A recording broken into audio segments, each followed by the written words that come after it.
nĩ kĩharo-inĩ kĩa ũkui wa ngari cia mũingĩ taũni-inĩ ya Kiambu, kũrĩa rũhonge rwa ũthaitĩri barabara-inĩ NTSA, kambuni ya insurance ya Direct Line, mathukuru mwanya mwanya ma ũtereba, matereba na makanga a ngari cia ũkui, atongoria, mũingĩ hamwe na anyiti itemi rũhonge-inĩ rwa ũkui manyitanĩire gũkinyanĩria mũthĩ ũyũ ũrĩa nĩ wa kũririkana mĩoyo ĩrĩa yũrĩire mĩtino-inĩ ya barabara, arĩa matigĩtwo makĩhonia nguraro ciumanĩte na mĩtino ya barabara na makĩria kũũmĩrĩria arĩa matigĩtwo nĩ aruna ao mĩtino-inĩ ya barabara. Andũ arĩa matihĩtio barabara onokorwo matiakuire mwaka ũyũ nĩ 7,200 na andũ acio angĩ gũkora me wheelchair-inĩ tondũ matingĩhota gwĩtwara, angĩ marĩ thibitarĩ-inĩ, angĩ matingĩhota na gwĩka ũndũ nĩ tondũ nĩ matihirio mũgongo spinal cord, na kwoguo andũ acio gakora matikahota gwĩka ũndũ ũngĩmateithia mũtũrĩre-inĩ wao, na ũndũ ũcio no ũhote kũgitĩrĩka tũngĩtĩkĩra kũheana gĩtĩo barabara-inĩ na tũnyihie mĩtino ĩno ya barabara. Oho mũthĩ ũyũ ũhũthĩrĩtwo gũthingata mũingĩ, matereba na ahũthĩri angĩ a barabara kũrũmĩrĩra mawatho mothe ma barabara mategwĩkĩrĩra mũhũthia, kuona mĩtino mĩingĩ ĩcũngagĩrĩria ikuũ 3,500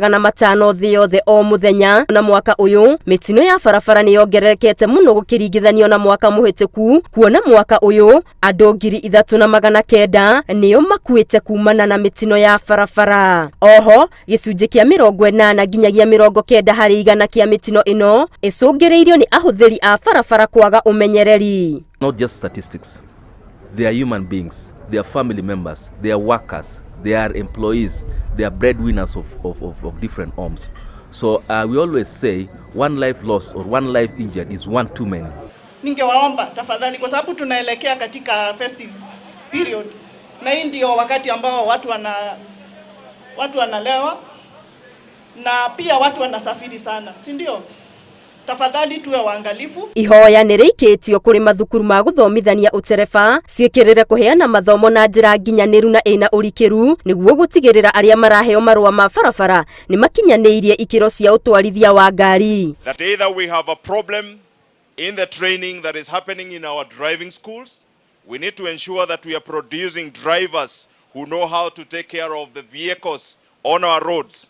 It can only say that we have a problem in enforcement. Avoid speeding. I'm sure if a PSV does 80 kilometers as required by law, you would have very few accidents, very few. Ngĩribotera Inooro TV, Getu Wangari Maria wa Mũigana.